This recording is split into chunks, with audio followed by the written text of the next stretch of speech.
अस्सलाम वालेकुम। Open mic cafe में मैं हूं आपकी मेज़बान डॉक्टर अरूबा। आफ्ताब साहब, मेरा एक सवाल है कि जो प्रोजेक्ट्स की इफ्तिताह के बाद अपने नाम की तख्तियां लगवा दी जाती हैं, इसके बारे में आप क्या कहेंगे? इसके बारे में एफएसजे बहुत कुछ कहते हैं, पहले उनसे सुनिए। देखिए, जो भी प्रोजेक्ट्स होते हैं वो ज़्यादातर तो पब्लिक के पैसे से किए जाते हैं। बिल्कुल। जब तख्ती लगती है उस पर तो उसमें दो चीज़ें आ जाती हैं। एक ज़ोम आता है कि ये मैंने किया हुआ है। दूसरा ये है कि जब वो हुकूमत जाती है, नई हुकूमत आती है, तो सबसे पहला प्रोजेक्ट जो जहाँ खड़ा था वहीं रोक दिया जाता है, तो वो होता है जिसमें किसी और की तख्ती लगी। ये अजीब सी ट्रेडिशन है। इसी तरह ही जो गाड़ियों के पीछे प्रेस लिखा होता है, हमारा प्रेस से इतनी देर ताल्लुक रहा है और हम बड़ी देर तक लिम्बो में रहते रहे, नोबडी थे, किसी को पता ही नहीं था कि हम प्रेस में क्या क्या तीर मारते थे, अपनी तरफ से बड़ा काम करते थे। People would hardly know us. लेकिन कभी अपने नाम के साथ गैर ज़रूरी तौर पर प्रेस लगाने, ये जो नाम नेहाद सहाफ़ियों की एक खेप क्रिएट हो गई थी ना, जो एक्चुअली सहाफ़ी हैं नहीं, प्रिटेंड करते हैं कि हम असल सहाफ़ी तो बदमाश और पहलवान की तरह होता है। जेन्युइन बदमाश में और जाली बदमाश में फ़र्क पता क्या है? क्या? जो जाली बदमाश है वो 10 दफ़ा बताएगा मैं बदमाश हूँ, जो जेन्युइन होगा वो 10 दफ़ा छुपाएगा कि मैं बदमाश।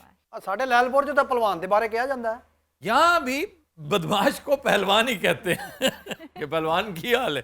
जैसे कराची में भाई एक बन गया था ना मुहावरा किसी के लिए, भाई। हाँ जी हाँ जी। जो गैंगस्टर्स हुआ करते थे, जो बॉलीवुड की फिल्मों के बड़े बड़े सूरमा, उन्हें भाई कहते थे। ये जो गाड़ियों पे लिखाते हैं वो सिर्फ शो ऑफ है या वाकई में कोई फायदा भी होता है? यही फायदा है ना, शो ऑफ। इसमें क्या होना, सहाफी से कोई इंप्रेस नहीं होता।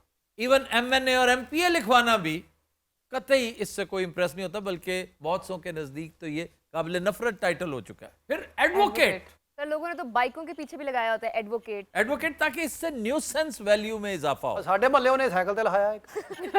वैसे कम ही वकील हैं जो अब भी साइकिल पे जाते हैं। जफर इकबाल साहब तो पैदल जाते होंगे सी। हाँ जी, वो जाते थे, बिल्कुल जाते थे।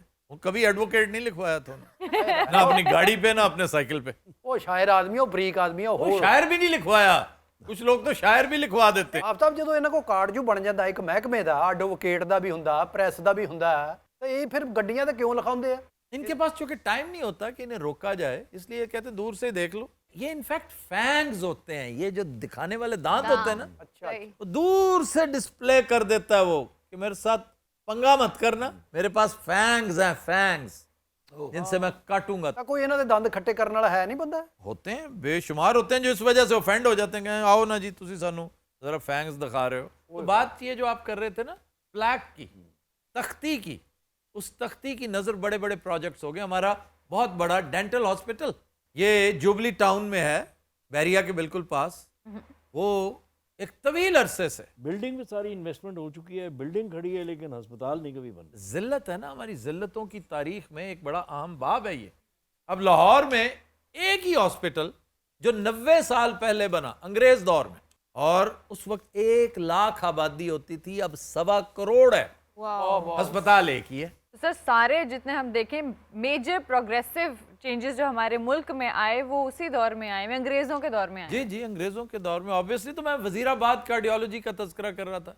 इसी तरह ये आपका ट्रैफिक वार्डन्स का सिलसिला, रेस्क्यू 1122, रेस्क्यू 1121, तो ये सब के सब बुरी तरह इग्नोर हुए। क्यों? किसी के ऊपर मुशर्रफ की मोहर है, किसी पर परवेज इलाही, किसी पर शहबाज शरीफ, किसी पे भुट्टो और किसी पे नवाज शरीफ। असम्बली चो पास नहीं हो सकता भी कोई अपने नाम की तख्ती नहीं ला सकता। बहुत अच्छी बात है, ये है फोक विजडम। और यही बात एफएसजे भी यही कह रहे थे। मैं पहले कही है। उन्होंने पहले कही है तुमसे। अच्छा जी, वो कह रहे थे कि कोई पल्ले से तो नहीं ना लगा रहे हो, आए है या तो ना अपनी जेब से खर्च करके आप एक फ्लाईओवर बना रहे हो। कह सकते नहीं मेरे बाप ने बनवाई है, उसका नाम लगेगा यहाँ। एडा तू सर गंगाराम दा पुत। हाँ, या तो फिर सर गंगाराम वाला काम करो ना। हाय हाय। अच्छा, आपने एक सवाल पूछ लिया, मैं भी पूछूं? जी सर। आज के शो में ये बतौर हनी अलबेला हैं या बतौर पटवारी हैं या क्या है? ये बतौर कवाल लगन दिया मैनू। ਤੈਨੂੰ ਮੇਰੀ ਇਹਦੀ ਯਾਦ ਆਉਂਦਾ ਮੇਰੇ ਕੋਲ। ਇਹ ਲੱਗਦਾ 13000 ਗੱਲ ਲੰਘ ਗਈ, ਉਦੋਂ ਟਿੰਗ ਨਹੀਂ ਕੀਤਾ। ਨਹੀਂ ਪੁੱਤ, ਤੂੰ ਤਾਂ ਕੱਪੜੇ ਹੀ ਐਮਪੀਆਂ ਵਾਲੇ ਪਾਏ ਅੱਜ, ਕਿ ਖੈਰ ਹੈ? ਚਾਚਾ ਜੀ ਮੈਂ ਅੱਜ ਵੈਸੇ ਆਇਆ ਸਾਂ, ਮੈਂ ਇਧਰ ਆਫਤਾਬ ਸਾਹਿਬ ਨੂੰ ਮਿਲਣਾ ਸੀ, ਮੀਟਿੰਗ ਸੀ ਮੇਰੀ ਬੜੀ ਜ਼ਰੂਰੀ। ਵੈਸੇ ਤੁਹਾਡੇ ਸਰ ਚੈਕਿੰਗ ਬਹੁਤ ਹੈਗੀ ਹੈ ਇੱਥੇ। मेरी चेकिंग पूरे शहर में चेकिंग हो रही है। ਨਹੀਂ, ਤੁਹਾਡੇ ਗਾਰਡ ਕੁਆਟਰ 9 ਵਾਰੀ ਚੈਕਿੰਗ ਕਰਦੇ ਨੇ। ਉਹਨਾਂ ਨੂੰ ਕੋਈ ਦਹਿਸ਼ਤਗਰਦੀ ਦਾ ਡਰ ਹੈ ਮੇਰੇ ਖਿਆਲ। मेरा ख्याल है चोरी चकारी का डर होगा। ऐसी कौन सी आपकी मीटिंग है, कौन सी बात करने आए हैं, हमें भी तो पता चले। मैं FSJ साहब को मिलने आया हूँ, मेरा उनके साथ टाइम था तो मैंने फैसल साहब से आपने न्यू वर्ल्ड ऑर्डर पे कोई लेक्चर लेना था या पोस्ट कोरोना इकोनॉमी पे कोई गुफ्तो शनीद करनी थी? ਅੱਜ ਤੁਸੀਂ ਮੈਨੂੰ डिटेल ना जलील कर रहे हो। नहीं FSJ तो यूं कह रहा है कि FSJ से मिले, पहले कभी मिले हो? FSJ से चीफ मिनिस्टर नहीं मिलता, तुम मिलने आ गए हो। ਇਹ ਕੁਰਸੀ ਨਹੀਂ ਠੀਕ, ਮੈਂ ਜਦੋਂ ਦਾ ਇੱਥੇ ਬੈਠਾ ਹਾਂ मैं बिस्त जिया हो रहा। देखिए इसीलिए पूरे सेट से अलग एक आपको सीट दी गई है। देखिए ये पर्सनैलिटी होती है, अल्लाह का शुक्र है अल्हम्दुलिल्लाह। ਉਹ ਪੁੱਤਰੇ ਕੈਫੇ ਹੈਗਾ ਇੱਥੇ, ਜਿਹੜਾ ਮਰਜ਼ੀ ਆ ਕੇ ਬਹਿ ਜਾਵੇ, ਚਾਹ ਚੂ ਪੀਵੇ, ਗੱਪਸ਼ਪ ਕਰੇ। ਕਿਉਂ ਜੀ ਆਪ ਤਾਂ और चाह से मुझे याद है, मुझे कल भी चाय नहीं मिली थी। ਕੀ ਗੱਲ ਕੱਪ ਕੀ ਹਾਲ ਹੈ ਨਹੀਂ ਤੁਹਾਡੇ ਕੋਲ? तुम्हारी तो खैर है, मुझे मिलनी चाहिए कम से ਤੁਹਾਨੂੰ ਕਾਹਦੀ ਮਿਲਣੀ? ਤੁਸੀਂ ਬਜਰੀ ਦਾ ਟਰੱਕ ਲੈ ਕੇ ਆਏ ਹੋ। ਤੁਸੀਂ ਵੀ ਸਾਡੇ ਨਾਲ ਹੀ ਬੈਠੇ ਗੁਫ਼ਤਗੂ ਕਰ ਰਹੇ ਹੋ। ਚਾਚਾ ਜੀ ਮਾਸ਼ਾਅੱਲਾ ਤੁਹਾਡਾ ਵੈਸੇ ਬੜਾ ਨੌਲੇਜ ਹੈ। ਉੱਤਰ ਅਸੀਂ ਲੈਲਪੁਰ ਦੇ ਵਿੱਚ ਰਾਣਾ ਸਨਾਉੱਲਾ, ਆਬਦ ਸ਼ੇਰ ਆ ਸਾਰੇ ਇਕੱਠੇ ਹੀ ਬੰਦੇ ਹੁੰਦੇ ਸੀਗੇ। ਚਾਚਾ ਜੀ ਤੁਸੀਂ ਆਬਦ ਸ਼ੇਰ ਅਲੀ ਨਾਲ ਫਿਰਦੇ ਰਹੇ ਹੋ? ਉਹ ਤਾਂ ਪੋਤਾ ਆਪਣਾ ਹੈ, ਉਹਦਾ ਜਿਹੜਾ ਪਿਓ ਨਾ ਅਸਲ ਯਾਰ ਉਹ ਆ ਮੇਰਾ। चौरी शेर अली। ਹਾਂਜੀ, ਮੇਰੇ ਅਲੀ ਸ਼ੇਰ ਅਲੀ ਵੀ ਮੇਰੇ ਯਾਰ ਆ। ਇਹ ਉਹਨਾਂ ਦੀ ਗੱਲ ਕਰ ਰਹੇ ਨੇ ਮੇਰੇ ਉਹ ਨਹੀਂ, ਉਹ ਵੀ ਪ੍ਰਾਈਡ ਆਫ ਪਰਫਾਰਮੈਂਸ ਹੋਏ ਆ, ਸਵਾਲ ਬਹੁਤ ਵਧੀਆ ਵੀ। ਉਹਨਾਂ ਦੀ ਕੁਆਲੀ ਬੜੀ ਮਸ਼ਹੂਰ ਹੈਗੀ, ਆ ਜਾ ਵੀ ਸ਼ਾਮਾਂ ਪੈ ਗਈਆਂ। चौरी शेर अली की? ਨਹੀਂ ਸਰ ਨਹੀਂ ਸਰ ਉਹ ਉਹ ਮੇਰੇ ਅਲੀ ਸ਼ੇਰ ਅਲੀ।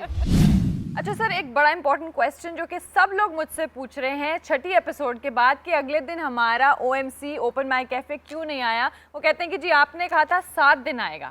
हाँ, ये भी एक दफ़ा का कहा भूलते नहीं है, माफ़ नहीं करते, लेकिन ये आपकी पॉपुलैरिटी की दलील है और मैं इसको अप्रिशिएट करता हूँ।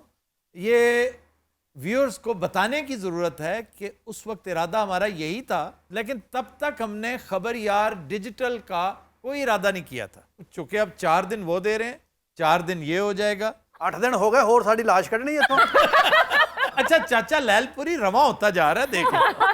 सर 7 दिन में 8 शोज का तोहफा दे रहे हैं। सो ये भी है, फिर 2-3 और शोज आ रहे हैं, 1-2 सीरियस शोज आ रहे हैं। ਜਿਹੜੇ ਦਿਨ ਨਹੀਂ ਵੀ ਹੈਗੇ ਤੁਸੀਂ ਉਹਨਾਂ 'ਚ ਵੀ ਪਾ ਦੇਣੇ ਆ। नहीं उसमें आप नहीं होंगे, मेरे और FSJ की डिस्कशंस होंगी। ਆ ਘਰ ਬਹਿ ਕੇ ਕਰ ਲਿਆ ਕਰਨਾ ਕੋਈ ਮਸਲਾ ਨਹੀਂ। इनसे एक सवाल पूछना चाह रहा हूँ, ये बताइए आजकल यंग लोगों के मसाइल क्या हैं? ਉਹ ਮਸਾਇਲ ਇਹ ਹੈਗਾ ਵੀ ਮੋਬਾਈਲਾਂ ਨੇ ਤਾਂ ਮੱਤ ਮਾਰੀ ਹੋਈ ਆ। ओहो चाचा जी मेरी गल हो रही है, ठहर जाओ जरा। ਉਹਨਾਂ ਨੇ ਯੰਗਸਟਰ ਦਾ ਪੁੱਛਿਆ, ਖੰਗਸਟਰ ਦਾ ਨਹੀਂ ਪੁੱਛਿਆ।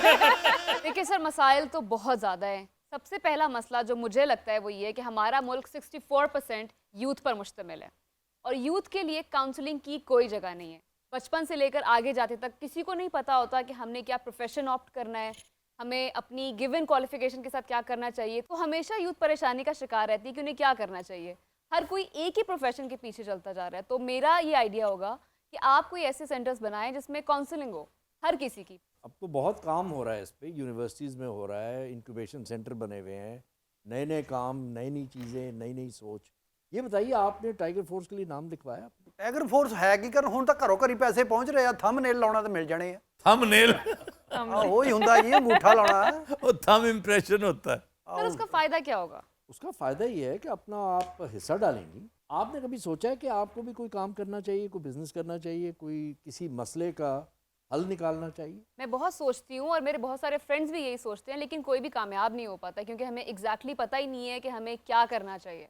मैं एक मशवरा दूं छोटा सा। जी जी बिल्कुल। आपके वो दोस्त जिनके पास सबसे कम वसाइल है, सबसे कम वसाइल और सबसे ज्यादा भी, ये कोई कदगन नहीं है, लेकिन जो सबसे कम है प्रायोरिटी उन्हें दें। उनके मुझसे पूछें कि कम से कम पैसे हैं और हमने कारोबार करना है। अच्छा, मैं छोटा सा इंटरव्यू करूंगा उसका, मैं सजेस्ट कर दूंगा कहाँ क्या कैसे करो। उसके ऊपर रिसर्च जो करेंगे या करवाएंगे वो ये है। जो असल सर्जरी वाला मशवरा जो है ना, वो तो बड़ा डॉक्टर देता है। मैं एक जनरल सा मशवरा एज अ बिजनेसमैन दूंगा और उसकी ज़िंदगी आसान कर दूंगा। सर इसके बाद दूसरा हमारा बहुत बड़ा मसला, हमारे लिए एंटरटेनमेंट के मौके ही नहीं हैं। हम लोग कहाँ जाएं? रेस्टोरेंट्स हैं या फिर कुछ भी नहीं है। सर देखिए ना जी, होना तो ये चाहिए कि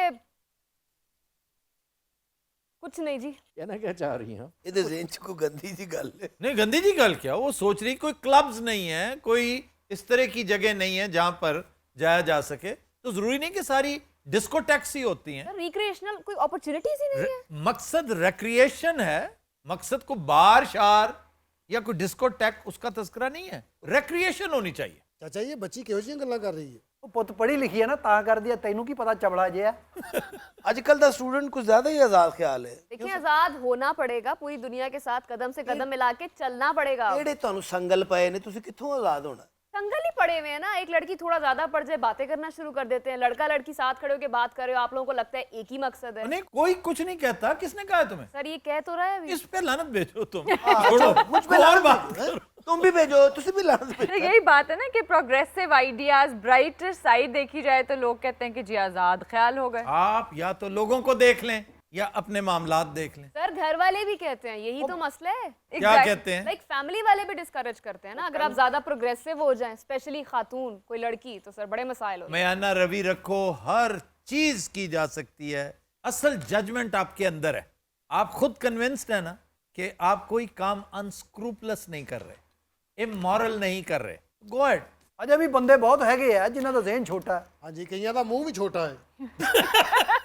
ਅੱਛਾ ਜੀ ਬੜੇ ਵੀਕ ਹੋ ਤੁਸੀਂ, ਡਾਈਟ ਸ਼ੈਡ ਨਹੀਂ ਕੀ ਤੁਹਾਡੀ ਕੋਈ? ਹੁਣ ਉਮਰ ਕਿਹੜੀ ਜਾ ਰਹੀ ਆ, ਵੀਕ ਹੀ ਹੋਣਾ, ਹੋਰ ਮੈਂ ਕੀ ਹੂੰ। ਵੈਸੇ ਤੁਹਾਡੀਆਂ ਮੁੱਛਾਂ ਮੂੰਹ ਨਾਲੋਂ ਜ਼ਿਆਦਾ ਵੱਡੀਆਂ ਨੇ। ਇਹ ਕਿਹਨੂੰ ਕਹਿ ਰਹੇ ਆ? ਅੱਛਾ ਤੁਸੀਂ ਰੱਖੀਆਂ ਚਾਚੂ, ਤੁਹਾਨੂੰ ਹੀ ਕਹਿ ਰਹੇ। ਤੁਹਾਡੀ ਭਤੀਜੀ ਨੇ ਵੀ ਰੱਖੀਆਂ ਹੁੰਦੀਆਂ। ਚਾਚਾ ਜੀ ਤੁਸੀਂ ਵੀ ਉਹਨਾਂ ਤਰ੍ਹਾਂ ਜੁਗਤਾਂ ਸ਼ੁਰੂ ਕਰਤੀਆਂ। ਤੁਹਾਡੇ ਅੰਦਰ ਤਾਂ ਫੈਸਲਾਬਾਜ਼ੀ ਨਹੀਂ ਮਰਦਾ। ਉਹ ਫੈਸਲਾਬਾਦ ਨਹੀਂ ਪੁੱਤਰ, ਲੈਲਪੁਰ ਕਹੋ। ਚਾਚੂ ਜੀ ਆਪ ਥੋੜੀ ਸੀ ਨਾ ਚੂੰਚ ਬੰਦ ਰੱਖੇ। ਤੁਹਾਡੀ ਮਿਹਰਬਾਨੀ, ਸਿਆਸੀ ਕਿਰਲੀ ਹੁੰਦੀ। ਉਹ ਟਿਊ ਪਿੱਛੇ ਇੰਜ ਬੈਠਾ ਜਿਵੇਂ ਇਸ ਐਪੀਸੋਡ ਤੋਂ ਬਾਅਦ ਉਹਨੂੰ ਫਾਂਸੀ ਹੈ। ਇਹ ਬੜੇ ਕੀਮਤੀ ਲੋਕ ਹੁੰਦੇ ਆ ਜੀ, ਇਹ ਬੜਾ ਇਲਮ ਆ ਇਹਨਾਂ ਦੇ ਕੋਲ। ਅੱਛਾ ਉਹ ਡਰਦੇ ਮਾਰੇ ਕਹਿੰਦਾ ਕਿ ਪਿੱਛੋਂ ਟੀ ਨਾ ਕਰ ਦੇ। ਚਾਚਾ ਜੀ 65 ਦੀ ਜੰਗ ਵੇਖੀ ਤੁਸੀਂ? ਲਓ ਤਾਂ ਸ਼ੁਰੂ ਮੇਰੇ ਤੋਂ ਹੋਈ ਸੀ। क्या मतलब? ਆ ਬਾਰਡਰ ਤੇ ਜਾ ਕੇ ਪਹਿਲੀ ਗਾਲ ਸ਼ਾਸਤਰੀ ਨੂੰ ਮੈਂ ਹੀ ਕੱਢੀ ਸੀਗੀ। शायर की मुराद है लाल बहादुर शास्त्री। ਉਹ ਸ਼ਾਸਤਰੀ ਉਹੀ ਹੈ ਨਾ ਜਿਹੜਾ ਉੱਥੇ ਮਰਿਆ ਸੀ। जी ताशकंद। ਨਹੀਂ ਤੇ 65 ਦੀ ਜੰਗ 'ਚ ਤੁਸੀਂ ਕੋਈ ਹਿੱਸਾ ਲਿਆ ਸੀ? ਉਹ ਹਿੱਸਾ ਲਿਆ ਬੜੇ ਬੜੇ ਜਵਾਨਾਂ ਨੇ। ਆ ਟੈਂਕਾਂ ਦੀ ਜੰਗ ਹੋਈ ਬਹੁਤ ਵਧੀਆ। ਉਹ ਤੇ ਚਵਿੰਡੇ ਹੋਏ ਸੀ ਚਾਚੂ। ਤਾਂ ਮੈਂ ਕਦੋਂ ਕਹਿ ਰਿਹਾ ਵੀ ਝੰਗ ਬਾਜ਼ਾਰ 'ਚ ਹੋਈ ਮਾਮਾ। भाई चविंडा में तो तारीखी जंग लड़ी गई थी।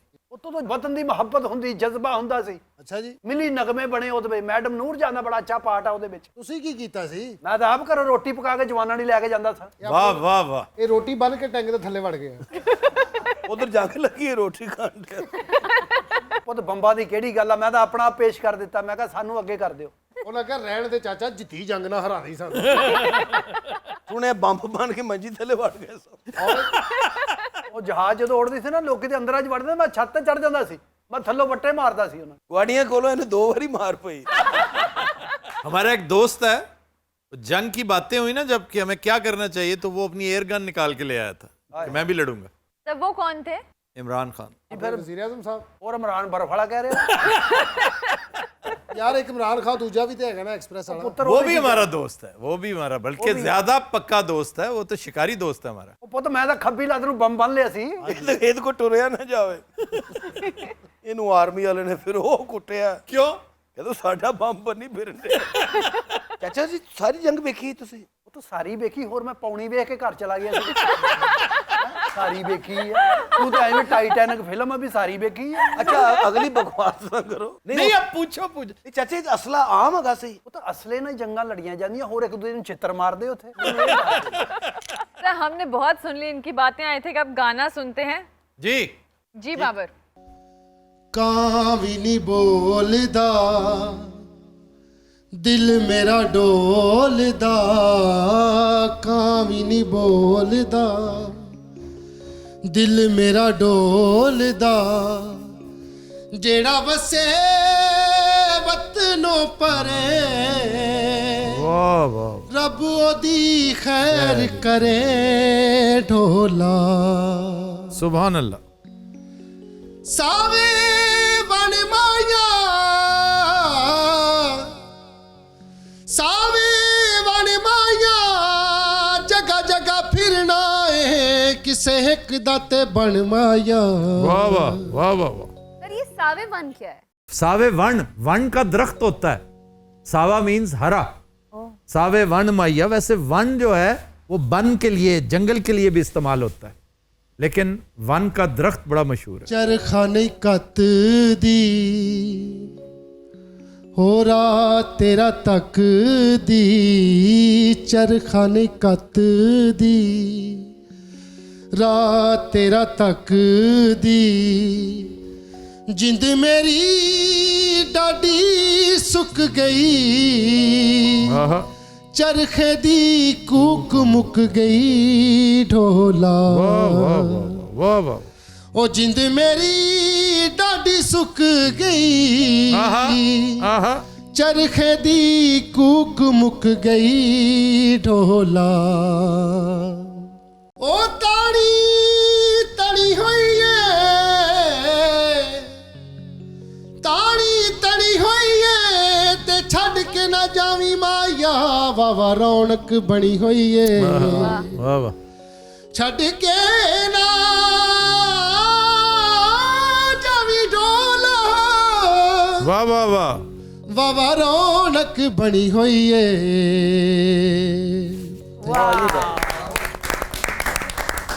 नाज़रीन, आज के शो का वक्त खत्म हुआ। आपसे मुलाकात होगी अगले हफ्ते। तब तक के लिए इजाज़त दीजिए और अपना बहुत ख्याल रखिए। अल्लाह हाफ़िज़।